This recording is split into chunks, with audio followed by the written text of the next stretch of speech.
Oh, hello everybody. Today's March 26, no? 12. So, i-share ko lang ito dun sa mga fanciers, especially sa mga newbie. Ito lang pakita ko, ha. So, ito sorghum to. Yan. Yan, makikita natin sa patukan natin, no? So, itong patukang to ay mixture ng flyer mix ng fly high at saka breeder mix ng hagibis. So, mapansin nyo, meron siyang sorghum, no? Meron naman. Pero kakaunti yan. Look, pag pinakain ko ang breeders ko, pansinin nyo kung ano yung unang nauubos. Yung small seeds, no? So, bumili pa tayo ng ganito, no? So, nung araw, ang pag-iibon namin noong 90s, ikaw ang magmi-mix.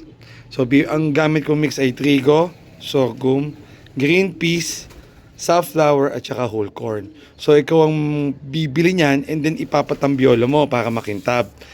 Yun ay 90s hanggang siguro early 2000s. Then eto na si Progressive, no? Naglabas na siya ng patuka.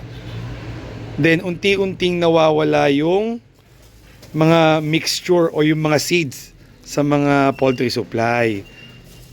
Now, ewan ko, sa Manila siguro available pa ang seeds, no? Pero at least dito sa Laguna, madalang ka na makakakita ng hiwa-hiwalay. Sorghum, nakakakita pa ako. Siyempre, safflower. And then yung mga popcorn maize, sa palengke ako nakakabili. Tapos ngayon, may shortage sa safflower.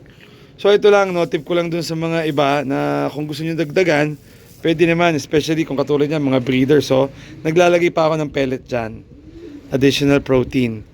So yun lang, shinare ko lang sa inyo dahil parang talagang mas ano nga ngayon mas makakatipid ka pag bumili ka ng ganito, no? Ng mixed. Pero for me, mas gusto ko yung ginagawa namin dati na kami ang nagmi-mix. No? Pag pangit ang corn, edi hindi kami bibili. Maghahanap kami ng walang butas. Same goes sa mga green peas, sa dun peas, sa white peas. And then, yun nga, meron ding veg. Ito yung veg, no?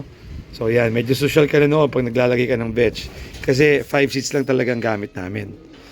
O yun lang, dagdag kaalaman lang para sa mga mag-iibon.